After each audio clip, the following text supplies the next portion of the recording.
আজকের এই ভিডিওতে আমরা ফিন ব্যালর সম্পর্কে ডিসকাস করতে চলেছি। তো ফিন ব্যালরের এসব অজানা তথ্য জানতে ভিডিওটি না টেনে সম্পূর্ণ দেখতে থাকুন। আর আপনি যদি আমাদের এই চ্যানেলের নতুন দর্শক হয়ে থাকেন তাহলে চ্যানেলটিকে সাবস্ক্রাইব করে আমাদের সাথেই থাকুন। তাহলে চলুন দেরি না করে শুরু করা যাক। ফিন ব্যালরের আসল নাম ফেরগাল ডেভিড।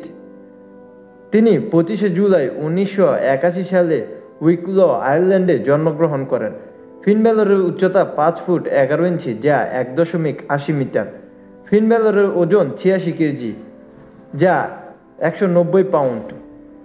ফিন ব্যালর রেসলিং জগতে অভিষেক করেন ফেব্রুয়ারি 2001-এ। জাপানি প্রো রেসলিং বেসড প্রমোশনগুলোতে যারা রেসলিং করে এবং বিভিন্ন শিরোপা অর্জন করে তারা তাদের যোগ্যতা দিয়েই আসে। এখানে কোনো রেসলারের পুশে পুরোটাই নির্ভর করে তার অ্যাবিলিটি, ক্যারিজমা, রিং স্কিলের উপর। এখানে এটা দেখা হয় না যে তার ফ্যামিলি ব্যাকগ্রাউন্ড কীরকম, তার কতটুকু পপুলারিটি আছে।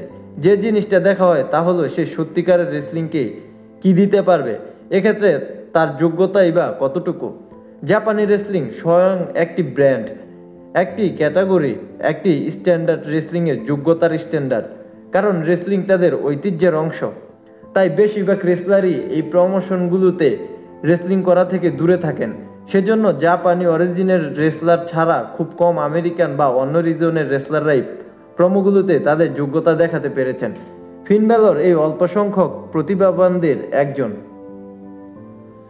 তিনি বিখ্যাত জাপানি রেসলিং প্রোমো এনজিপিডাব্লিউতে তার রেসলিং ক্যারিয়ারের অধিকাংশ সময় কাটিয়েছেন।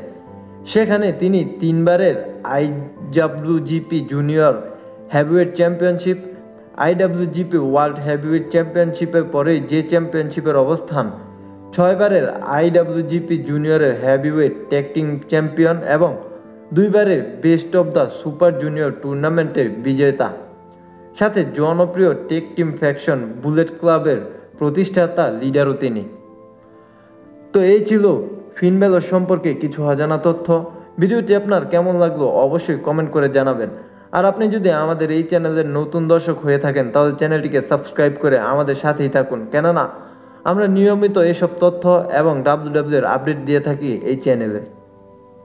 তাহলে দেখা হবে পরবর্তী কোনো ভিডিওতে। ভালো থাকুন, সুস্থ থাকুন, ধন্যবাদ।